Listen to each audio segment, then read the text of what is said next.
Aujourd'hui, je vais te donner les 3 objections que tu vas retrouver le plus souvent en cold call. Et comme je suis de bonne humeur, je vais même te dire ce qu'il faut faire et ce qu'il faut surtout pas faire. On a déjà un fournisseur, mais merci quand même. Justement, c'est pour ça que je vous appelle. Génial, très content de voir que vous avez déjà avancé sur le sujet. Et là, typiquement de votre côté, si vous pouviez améliorer une seule chose, ce serait quoi? Comme ça, tu félicites le prospect de bosser déjà sur le sujet, tu le challenges sur la qualité de son service actuel. Avec même un peu de chance, ta solution va contenir justement ce qui lui manque. Je suis désolé, mais c'est pas une priorité pour nous. Ah bon, pourquoi?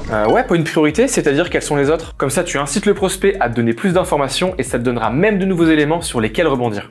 Malheureusement, on n'a pas de budget. Ok, je vois. Ça serait quoi votre budget maximum? Ok, je vois. Juste, si on mettait le budget de côté, est-ce que ça deviendrait un sujet pour vous? Comme ça, avec cette approche, tu vois si le prospect a un besoin qui se cache malgré le budget. Et il ne peut pas te dire de ne pas avoir le budget s'il ne connaît ni ton offre, ni ton prix. Ok, mais j'ai besoin d'y réfléchir. Ok, très bien, bah je reviendrai vers vous. Ok, je comprends. Est-ce que je peux peut-être vous apporter plus d'informations pour vous permettre de faire mûrir votre réflexion? Comme ça, tu reprends le lead, tu creuses avec ton prospect et en plus, tu lui apportes plus d'informations. Ok, mais envoyez-moi d'abord un mail. Ok, pas de souci, je vous l'envoie tout de suite. Alors pas de souci pour vous envoyer un mail, mais j'ai bien peur qu'il tombe dans les spams et qu'il ne sera pas lu de votre côté. Ce que je vous propose, c'est qu'on se prenne 10 minutes, je vous explique pourquoi c'est vous spécifiquement que je vais accompagner aujourd'hui, et promis, si vous dites que c'est pas nécessaire, vous n'entendez plus parler de moi. Comme ça, tu joues la carte de la franchise et en plus, tu sauves ton appel. Je te laisse me dire en commentaire les objections auxquelles tu galères à répondre en ce moment et je te donnerai même mes réponses préférées. Allez, ciao mon poulet.